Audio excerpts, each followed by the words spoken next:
Never again in my life will I go to the shared attic. Neither would I ever go down into the basement, nor into the empty, darkened rooms again. What if those things have a pus pile there? I wouldn't have gone into the attic the first time either, if it hadn't been for my mother.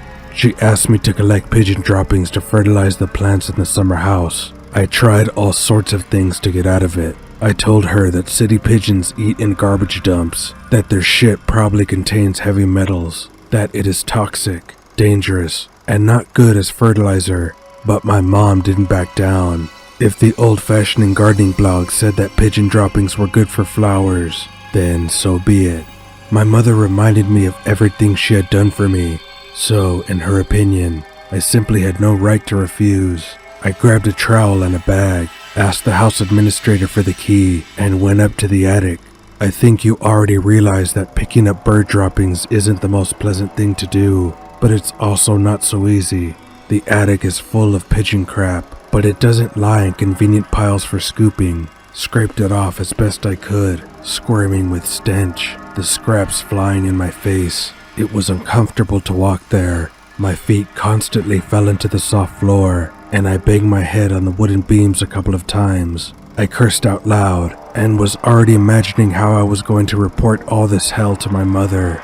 The attic reeked not only of bird droppings, but also of rottenness. Pigeons under the roofs of houses not only live, but they also die. There are bones everywhere, and as I made my way deeper and deeper, I smelled another pungent, unpleasant odor. That's what hospitals smell like. I thought it was strange to smell that in the attic. As I headed for the exit, I almost stepped into the bloody mess. I squatted down and flashed my phone. Clots of torn flesh, little bones, and feathers. Someone had taken a bite out of a bird here. I decided that a cat had snuck into the attic and decided to look for it, thinking it probably wouldn't be hard for an animal to catch a bird here, but it was unlikely to live long here without water. "Kitty, kitty, kitty, kitty," I called out. No meow was heard in response. As I rummaged through the attic, I found other remnants of someone else's meal. It was a pigeon eggshell, carefully pierced through the top. I first thought the shells were left over from hatching chicks, but the yolks were dripping from some of them. These eggs were pressed through with a finger and drank. What on earth was going on in an enclosed attic? I figured I'd already done everything I was asked to do, so it was time to get out of this stinking place, and that would have been the end of it, if it weren't for my habit of always glancing around. I regret being so thoughtful. As I walked away, I noticed a human-like shape in the darkness. I saw a rounded head, arms dangling along the body. Someone was standing a few feet away from me. I looked at the figure out of the corner of my eye, but pretended not to notice, and whoever was standing in the dark pretended he wasn't there. He didn't want to be discovered, and he probably had his reasons. I deliberately dropped the trowel to stop, and bending over, carefully turned my head toward the one who was hiding in the darkness. I couldn't get a better look at him, but the weird thing was that the man made no move at all. He didn't give himself away with a movement, a rustle, or a breath.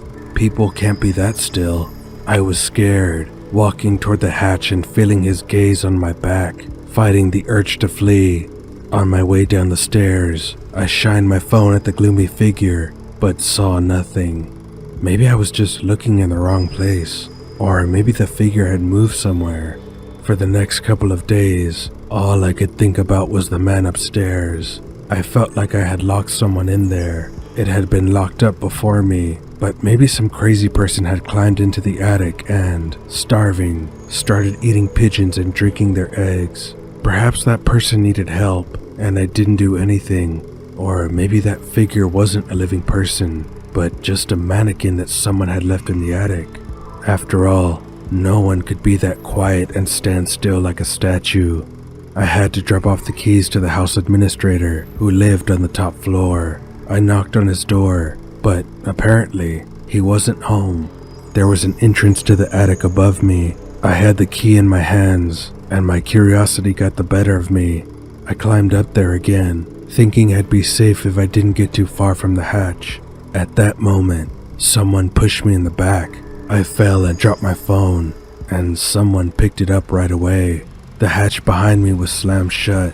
I found myself in the darkness, and someone dragged me by the legs. It wasn't just one creature. There were several of them. They staggered about in the darkness like shadows, making no sound. "Help!" I screamed, and then someone's icy hand clamped it over my mouth. A pungent chemical odor hit my nose, making my lungs sick to the stomach. I wheezed and coughed. Even when the palm was removed from my face, the unbearable stench remained in my nose. "Shut up!" someone muttered, as if he had to make an effort to get a sound out of himself. I couldn't take one more touch of that stinking hand, so I kept my mouth shut. The smell of formaldehyde is hard to confuse with something else. It's used to embalm corpses in morgues. My eyes adjusted to the darkness, and now I could see the outlines of the creatures. There were 3 of them. They backed away from me, crawled between the beams, and stood in a circle as if they were going to discuss something. I sat down with my back against the brick pillar. The 3 figures had human outlines in the darkness, but they didn't move like people, but rather like puppets. They walked dragging their own bodies, their heads tilted back or falling forward. Their arms dangled limply. It was as if their mortal shells were dead, but they were still trying to manage them. "Why did we take him?" said one of them in a strangled voice. "He saw us and he came again," someone replied. The creatures spoke the words carefully, but their voices sounded as if they hadn't opened their mouths. Perhaps they just couldn't do it any other way. I wanted to tell them that I would pretend I hadn't seen anything or anyone if they would let me go, but I was told to keep quiet, and so I did, trying not to make them angry. "We have to decide." The third one spoke well, but there was pain in his voice too. "We have to deal with him." When I heard that, I pleaded, "Please, just let me go. I don't want anything from you." The creatures approached me again, filling the space with a suffocating stench. My eyes were so accustomed to the darkness that I could make out their faces. It was 2 men and a woman. The one who spoke quite well was the worst looking. His face was covered with black rotten spots. The second man's face was shrunken and wrinkled like dried fruit. His eyes and nose drowned in deep wrinkles. The woman's face hung like a rubber mask, and her lips didn't move when she said something. The 3 were dressed like beggars, in whatever rags they could find. Still, these creatures couldn't be confused with the homeless. There was nothing alive in their appearance or gestures, nothing human. They were walking corpses, yet I still refused to believe what I was seeing. "Stay quiet!" The creature with the rotten face spoke threateningly. They were deciding what to do next. I couldn't understand half of what they were saying, but I heard the words "get rid," "clean up," and it didn't promise anything good for me. I thought I should run for the hatch, but fear gripped me. Furthermore, I already knew that these 3, though they moved awkwardly, were not so slow and not weak at all. Besides, they had dragged me so far away that I didn't know where the exit was. "The meat flies have laid eggs in my ears again, and the worms will be coming out soon," said the man with the rotten face. "Help me get them out." "Wait till we figure out what to do with this one," said the woman, pointing at me. "There's nothing to think about. Strangle him and run away from here at night," replied the rotten creature. "I can't run anymore," said the one with the wrinkled face. "It's hard for me. I'll stay here." "Anyway, if we eat him, somebody may come and find us," said the rotten one. "I'm not a killer," said the woman. It seemed to be impossible. It must have been my brain's way of protecting me. My body was shaking like a fever, but somewhere in the back of my mind was a blind faith that somehow everything would resolve itself and I'd be home again. A woman with a sagging face approached me. She sat down in front of me and gave me a choice. If I didn't want to be killed, I had to stay with them until they could figure out where to move to. It took her a long time to say those words. I replied that I didn't mind them living here at all. The woman said their leader wouldn't believe it anyway, and wouldn't let me leave alive. "What's your name?" I asked, wanting to gain confidence. "I don't have a name anymore," the woman said. "I am dead. Names are for alive people, and we are dead." "What do you mean you're dead?" I still refused to believe it. "You walk, you talk. Maybe you're just sick and need to go to the hospital. I can help you." The woman opened her shaggy clothes in front of me and showed me her stitched breasts. The long incisions on her body were stitched with black thread. "I came here from the hospital. Look how they helped me there," she said furiously, without hesitating. Unable to look at it, I covered my face with my hands. The woman told me I could eat pigeon eggs, and there was a pipe in the attic that oozed water, so I could drink it. "We don't eat much," said the creature with the sagging face. You won't starve here." I had been trapped for hours. They kept an eye on me. The creature with the shrunken face sat on the hatch, so I wouldn't try to escape. My phone rang several times and was smashed against the bricks. I wish I had told someone where I was going. Night fell. It got all dark in the attic. I was terribly tired, but I wasn't going to sleep, as I was afraid of being attacked. Moreover, I tried to talk to them a few more times, thinking that I could save myself by befriending these creatures. The only one who talked to me was the woman, who seemed to have a little sympathy for me. She told me that there are rare people in the world who come back to life in morgues, though not completely, rather in this horrible way. They come back to life after autopsy and embalming. However, no one brings these people home. They no longer have a place in the world of the living, and they no longer have rights. Instead, the morgues do special procedures for these dead people. They sew their arms to their bodies, sew their legs together. In other words, they are deprived of movement, then they are buried, and such people are forced to lie on the ground half dead. They decompose, but very slowly. This process can last a couple of decades. That's why sometimes resurrected people run away from the morgues and hide wherever they can, making festering places. Sometimes they stay in basements, other times in sewers, or in attics. They hide because they may be caught, sent to morgues, and then to graves. It is not common to talk about it. For morgue workers, a reanimated dead person is a rare case and an occupational secret. The woman escaped from the morgue. The shrunken man died and came back to life somewhere in the woods, and the one with the rotten face found them, explained what had happened, and helped them settle down.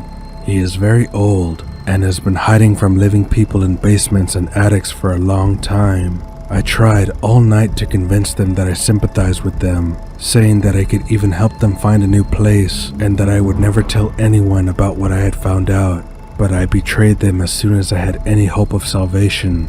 In the morning, someone started knocking on the attic. "Stay quiet," growled the rotten dead to me, and all three of them lay down on the floor. "Help! There are dead people in here!" I yelled as soon as the hatch opened. It was my neighbor, the administrator of the building. He said they were looking all over for me and asked what I was doing here. I ran to the hatch, but still, I was scared into the last moment. I thought these creatures would try to grab me, but they just stayed down. Luckily, I was saved. The neighbor spoke to me, clamping his finger over his nose, saying that I smelled worse than a bum. I told him that strange people were keeping me in the attic. The neighbor locked the hatch and called the police. I warned the cops that those creatures could be dangerous and that they probably couldn't be killed by bullets. One of the officers looked at me like I was crazy. A few minutes later, the police returned from the attic and said that there were dead bodies lying inside. I didn't see the bodies being taken away, and I was asked to stay home. Everyone thought I was out of my mind. The police walked up and down our staircase all day long, asking me about what had happened, as well as requesting me to sign some papers. The investigator asked why I had sat in the attic for so long after finding the dead. My answer was that I had seen these people alive, and they were holding me captive. You were shocked. The policeman told me. You must have seen the bodies, got scared, and thought something was strange. They were both dead, and they'd been dead for a long time. Both of them? I asked him again. Yes, we found 2 corpses there, a man and a woman, the investigator answered. They died at different times. The woman seems to have been stolen from the morgue, and the second corpse came from some unknown place. We're looking for it now. Only 2? I wondered. There were 3 of them. No one took my words seriously. I was told that if there had been a third, they would have found him, and he couldn't have escaped. Dead men don't run.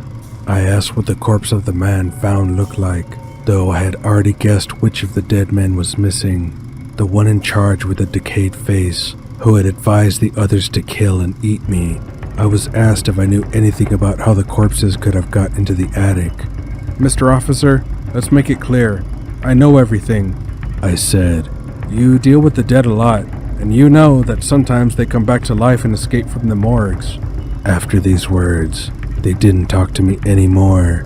They only advised me to seek help from a psychiatrist because I was completely confused in my fantasies. It wasn't as if these police officers were lying to me. I don't think they've ever really dealt with such cases. Then who catches runaway dead people? I went to a psychiatrist after all because I had been living in fear for a very long time, thinking that the escaped dead man would come back for me to get revenge. I developed a neurosis and couldn't sleep properly. Now, after the treatment, I'm not so scared anymore. Obviously, that dead man has enough problems even except for me. He has to hide from people all the time, so he wouldn't be buried in a coffin. I tried to find any information about such cases. Also, I've read about the Lazarus syndrome, but it is not the case. There was no information in the official press about cases where the dead were resurrected after autopsy and embalming. However, there are many legends and tales of the resurrected dead returning from their graves. In these tales, they were called ghouls. They strangled, killed living people, and drank blood. Perhaps all this was invented to justify cruelty to those who weren't finally dead. It's just that people never wanted the living dead scrambling around among them. In the olden days, they used to cut the tendons in the legs of the dead and tie their hands and feet together. Are those special procedures? They keep it a secret now, but we ourselves don't want to know anything about what they do to the dead in the morgues. Even though these 3 men attacked me and were going to kill me, I think they did it because they just didn't want to end up in their graves. I have no idea what it's like for you, but for me, death is scary. However, it's much scarier to be that rare person who is resurrected in the morgue, to be the one who will have to decompose alive for decades in a coffin underground, or to hide in pus with other dead people. None of these options sound good to me.